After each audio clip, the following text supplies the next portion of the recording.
আসসালামু আলাইকুম, welcome to my another video. বিচার বিভাগ সংক্রান্ত ষষ্ঠ ভাগের 28টি প্রশ্ন নিয়ে চলে আসলাম। So let's get start. ব্যক্তি স্বাধীনতার অন্যতম রক্ষা কবচ হল বিচার বিভাগ। সংবিধানের কত অনুচ্ছেদ সুপ্রিম কোর্ট নামে বাংলাদেশে একটি সর্বোচ্চ আদালত থাকার কথা বলা হয়েছে? 94 অনুচ্ছেদ। বাংলাদেশ সর্বোচ্চ আদালত কোনটি? Supreme court. বাংলাদেশ সুপ্রিম কোর্টের ডিভিশন কয়টি? 2টি। বাংলাদেশ সুপ্রিম কোর্ট নিয়ে গঠিত হাইকোর্ট বিভাগ ও আপিল বিভাগ। গণপ্রজাতন্ত্রী বাংলাদেশ সংবিধান সুস্পষ্টভাবে সুপ্রিম কোর্টের বিভিন্ন অংশ সুন্দরভাবে বর্ণিত আছে। High court division and appellate division. Bangladesh সংবিধান কোন ভাগে জজ বা বিচারপতিদের নিয়োগের কথা বলা হয়েছে? ষষ্ঠ ভাগে। সংবিধানের 95 নম্বর অনুচ্ছেদ অনুযায়ী বাংলাদেশের প্রধান বিচারপতি নিয়োগ দেন কে? রাষ্ট্রপতি। বাংলাদেশ সুপ্রিম কোর্টের বিচারপতিদের নিয়োগ দেন কে? রাষ্ট্রপতি।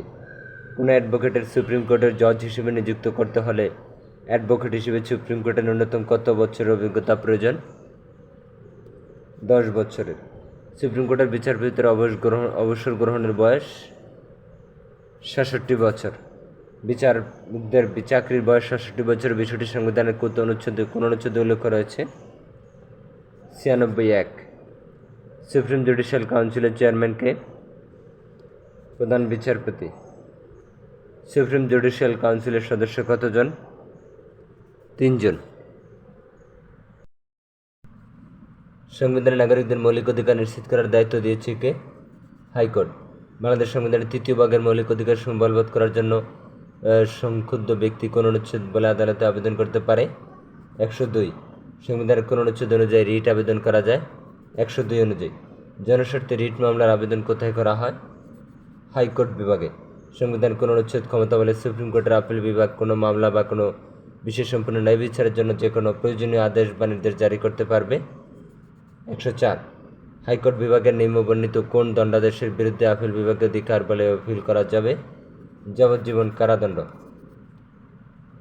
সংবিধান 108 অনুচ্ছেদ অনুসারে কোন কোর্টকে কোর্ট অফ রেকর্ড বলা হয়? Supreme court.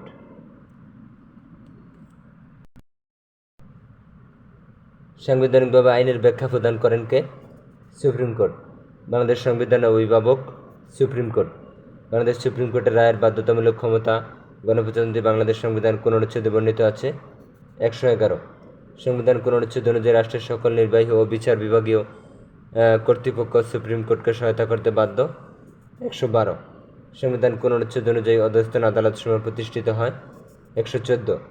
সংবিধান 115 নং অনুচ্ছেদ অনুযায়ী অধস্তন আদালতে বিচার বিভাগের দায়িত্ব পালন করে ম্যাজিস্ট্রেট পদে নিয়োগ করেন রাষ্ট্রপতি।